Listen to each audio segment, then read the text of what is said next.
द्रौपदी ने सत्यभामा को बताए थे पति को काबू में करने के उपाय। महाभारत की एक कथा के अनुसार पांडव जब वनवास काट रहे थे तब एक दिन पंचाली के सखा श्री कृष्ण अपनी पत्नी सत्यभामा के साथ उनसे मिलने पहुंचे। वहां पहले से ब्राह्मण लोग भी मौजूद थे। वैशंपायन जी ये कहते हैं, जन्मेजय, जब महात्मा पांडव तथा ब्राह्मण लोग आसपास बैठकर धर्म चर्चा कर रहे थे, उसी समय द्रौपदी और सत्यभामा भी एक और जाकर अत्यंत प्रसन्नता पूर्वक हास्य विनोद करने लगी और बातें करती हुई वहां सुख पूर्वक बैठी रहीं। भगवान श्री कृष्ण की प्यारी पटरानी सत्यभामा ने एकांत पाकर द्रौपदी से पूछा, द्रुपद कुमारी, किस बर्ताव से तुम हष्ट पुष्ट अंगों वाले तथा लोकपालों के समान वीर और पांडवों के हृदय पर राज करती हो? वो सभी किस प्रकार तुम्हारे वश में रहते हैं? कभी भी तुम पर क्रोधित नहीं होते हैं? क्या कारण है कि पांडव सदा तुम्हारे अधीन रहते हैं और सब के सब तुम्हारे मुंह की ओर देखते रहते हैं?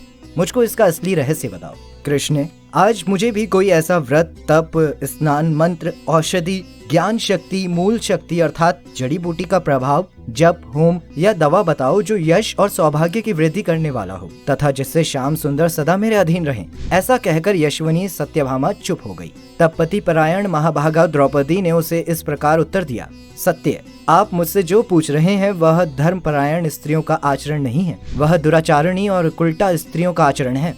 दुष्ट स्त्रियां जिस मार्ग पर चली उस पर हम चर्चा कैसे कर सकते हैं? इस प्रकार का प्रश्न अथवा स्वामी के स्नेह में संदेह करना तुम्हारे जैसी साध्वी स्त्री के लिए कदापि उचित नहीं है, क्योंकि तुम बुद्धिमती होने के साथ ही श्याम सुंदर की प्रियतमा पटरानी हो। जब पति को पता चलता है कि उसकी पत्नी उसे वश में करने के लिए किसी तंत्र मंत्र या जड़ी बूटी का प्रयोग कर रही है, तो वो उसके लिए उसी प्रकार चिंतित हो जाता है जैसे लोग घर में घुसे सांप को लेकर आशंकित रहते हैं। चिंतित लोगों के लिए शांति कैसी और बेचैन को खुशी कहाँ है? इसलिए मंत्र तंत्र करने से पति कभी भी अपनी पत्नी के वश में नहीं हो सकता। इसके अलावा कई महिलाएं ऐसे मौके पर धोखे से दुश्मनों द्वारा भेजी गई दवाइयां खिलाकर अपने पतियों को बेहद खतरनाक बीमारियों का शिकार बना देती हैं। किसी को मारने की इच्छा रखने वाले पुरुष उसकी स्त्री के हाथ में जहर देकर ये कहते हैं कि यह पति को वश में करने की जड़ी बूटी है। उसके दिए हुए चूर्ण ऐसे होते हैं कि यदि पति उसे खा ले तो वे निसंदेह उसी क्षण उसके प्राण निकल जाएंगे। कितनी महिलाओं ने अपने पतियों को अपने वश में करने की आशा में हानिकारक औषधियां खिलाकर उन्हें कुष्ठ रोग, समय से पहले बूढ़ा, नपुंसक, अंधा, गूंगा और बहरा बना दिया है। इस प्रकार पापियों का अनुसरण करने वाली वे पापनी स्त्रियां अपने पतियों को अनेक प्रकार की विपत्तियों में डाल देती हैं।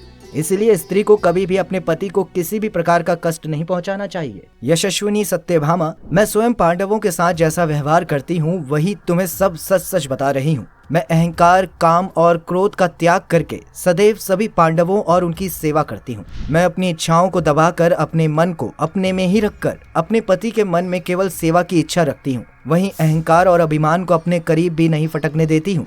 मैं हमेशा इस बात का खासा ख्याल रखती हूँ कि मेरे मुंह से कभी कोई बुरी बात ना निकले। मैं असभ्य व्यक्ति की तरह कहीं खड़ी नहीं होती हूँ। मैं निर्लज की तरह सब और दृष्टि नहीं डालती, बुरी जगह पर नहीं बैठती, दुराचार से बचती हूँ तथा चलने फिरने में भी असभ्यता ना हो जाए इसके लिए सदा सावधान रहती हूँ। मैं सदैव पतियों के सार्थक संकेतों का पालन करती हूँ। मैं पति सूर्य और अग्नि के समान तेजस्वी हूँ। मैं सदा उन्हीं की सेवा में लगी रहती हूँ। देवता, मनुष्य, गंधर्व, युवक, बड़ी सज धज वाला धनवान अथवा परम सुंदर कैसा ही पुरुष क्यों ना हो, मेरा मन पांडवों के सिवा और कहीं नहीं जाता। पतियों और उनके सेवकों को भोजन कराए बिना मैं कभी भोजन नहीं करती हूँ। उन्हें नहलाए बिना कभी नहीं नहाती हूँ तथा पतिदेव जब तक शयन न करें तब तक मैं सोती भी नहीं हूँ। जब भी मेरे पति बाहर से घर आते हैं तो मैं खड़े होकर उनका स्वागत करती हूँ तथा आसन और जल अर्पण करके उनके स्वागत सत्कार में लग जाती हूँ।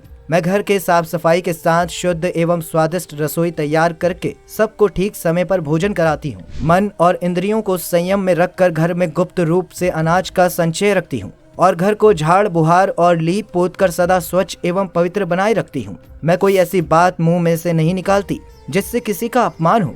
दुष्ट स्त्रियों के संपर्क से सदा दूर रहती हूँ। आलस्य को कभी पास नहीं आने देती और सदा पतियों के अनुकूल बर्ताव करती हूँ। पति के किए हुए परिहास के सिवा अन्य समय मैं नहीं हंसा करती हूँ।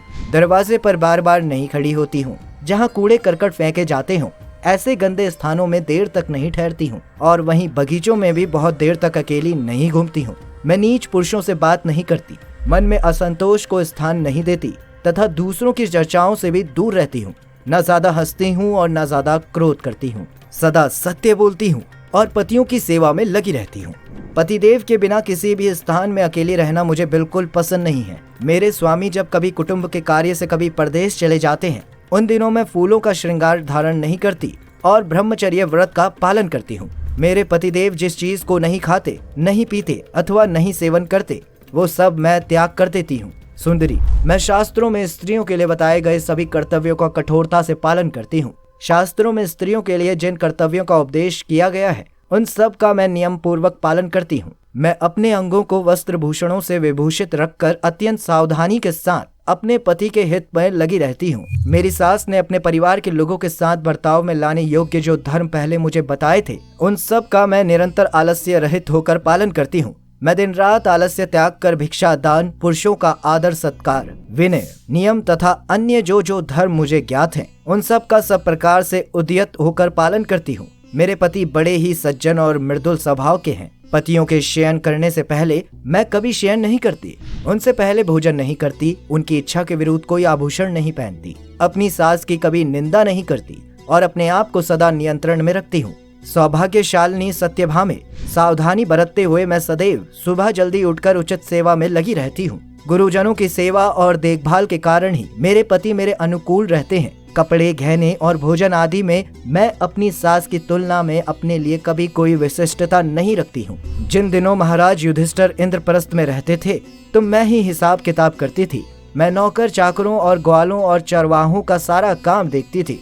किसने क्या काम किया या कौन सा काम अधूरा रह गया, इन सब बातों की खबर रखती थी। किसने क्या किया और क्या नहीं किया, ये बात भी मुझसे छुपी नहीं थी। कल्याणी एवं यशस्विनी सत्यभामे, महाराज और अन्य पांडवों की जो भी आय, व्यय और बचत होती थी, उस सब का मैं हिसाब रखती थी। मैं प्रतिदिन सबसे पहले उठती और सबसे पीछे सोती। यह पति भक्ति और सेवा ही मेरा वशीकरण मंत्र है। पति को वश में करने का यही सबसे महत्वपूर्ण उपाय मैं जानती हूँ। द्रौपदी ने कहा कि अगर पति पत्नी एक दूसरे से संतुष्ट और खुश रहना चाहते हैं, तो दोनों के बीच किसी भी तरह की ईर्ष्या नहीं होनी चाहिए। द्रौपदी ने सत्यभामा से कहा कि एक महिला को कभी भी अपने पति पर नियंत्रण रखने की कोशिश नहीं करनी चाहिए। साथ ही द्रौपदी ने यह भी बताया कि कई महिलाएं अपने पति की हर हरकत पर नजर रखने की कोशिश करती हैं। ऐसे में निश्चित तौर पर इसका उनके रिश्तों पर नकारात्मक असर पड़ सकता है। द्रौपदी के ये वचन सुनकर सत्यभामा ने उस धर्मनिष्ठा पंचाली का आदर करते हुए कहा, पंचाली राजकुमारी,